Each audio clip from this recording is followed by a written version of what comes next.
binabalikan mo kami, di ba? Tapos, sama-sama tayo. Pero hindi naman nangyari yun eh.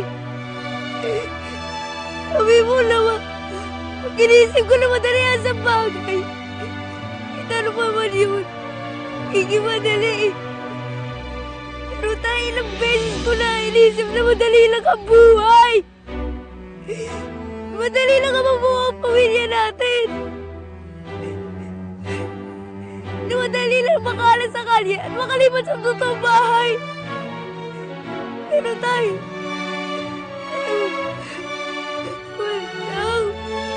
madali eh. Nahihirapan na ako. Ang hirap-hirap, tay. Mahirap ang buhay. Walang madali, tay.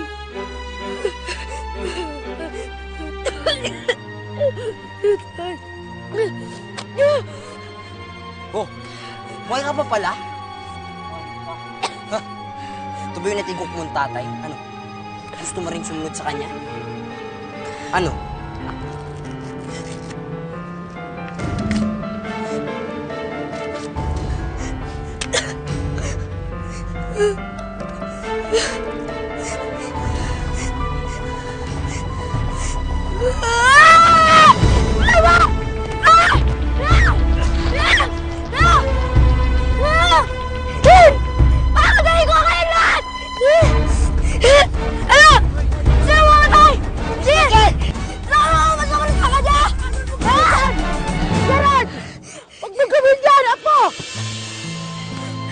Mayos ka kayo!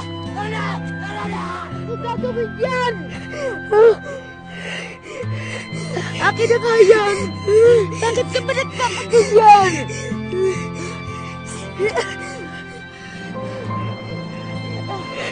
Ako!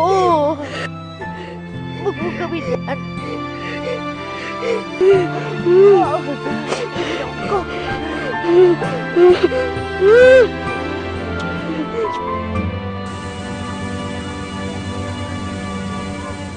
Pasensya ka na, Apo, kung nasaktan kita kanina.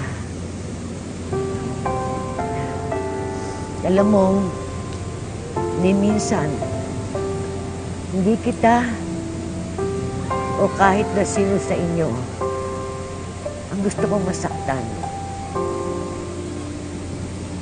Mahal na mahal ko kayong lahat.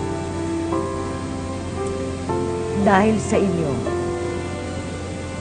kahit na walang-wala ako,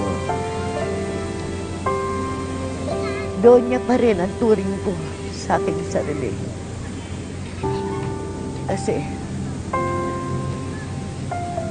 kayo ang kayamanan ko. Mayaman ako sa pagmamahal niyo sa akin. Mawala na sa akin ang lahat. Wag laang kayo. Kaya masakit. Masakit sa akin. Ang nakikita ka nagre-rebelde. Ang nagagalit sa ibang tao. Lalong-lalo na sa nanay mo.